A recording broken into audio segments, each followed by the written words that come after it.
عید الفطر کی نماز پڑھنے کا طریقہ۔ عید کی نماز کا طریقہ: نیت۔ میں نیت کرتا ہوں 2 رکعت نماز عید الفطر 6 زائد تکبیروں کے ساتھ اللہ عز و جل کے پیچھے اس امام کے۔ نمبر 1، پھر کانوں تک ہاتھ اٹھائیں اور اللہ اکبر کہہ کر حسب معمول ناف کے نیچے باندھ لیں اور ثنا پڑھیں۔ نمبر 2، پھر کانوں تک ہاتھ اٹھائیں اور اللہ اکبر کہہ کر ہاتھ چھوڑ دیں۔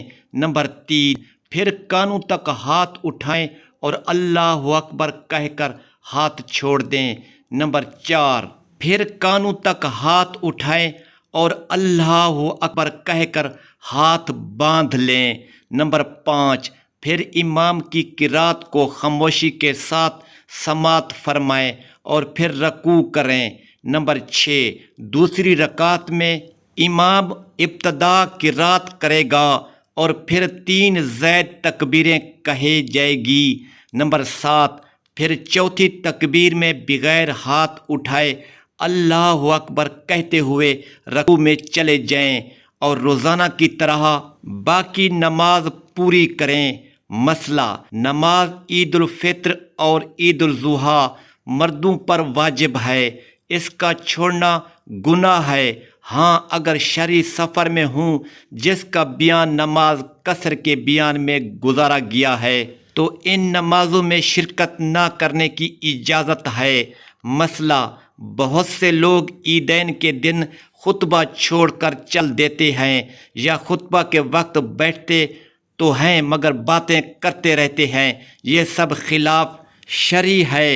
دعا کے لیے ہاتھ اٹھانے یا نہ اٹھانے کے بحث میں نہ الجھیں۔ اگر کسی نے ہاتھ اٹھا لیے تو اس نے کوئی گناہ نہیں کیا، اور اگر کسی نے ہاتھ نہیں اٹھائے تو اس نے بھی کوئی جرم نہیں کیا۔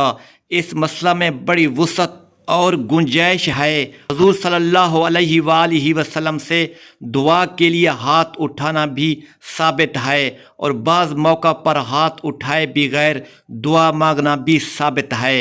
عید الفطر کی سنتیں اور احکام: نماز عید الفطر سے پہلے صدقہ فطرانہ ادا کرنا، غسل کرنا، اچھا لباس پہننا، خوشبو لگانا، نماز عید الفطر سے پہلے تا کھجور بھی کھانا، نماز عید الفطر کے لیے عیدگاہ جانا، عید گاہ پیدل جانا، اپنے عزیز و اقارب کے ساتھ عیدگاہ جانا، ایک راستے سے جانا اور دوسرے راستے سے واپس آنا، گھر سے عیدگاہ جانے تک تکبیرات کہنا، تکبیرات اکبر، اللہ اکبر، لا الہ الا اللہ واللہ اکبر، اللہ اکبر، الحمدللہ۔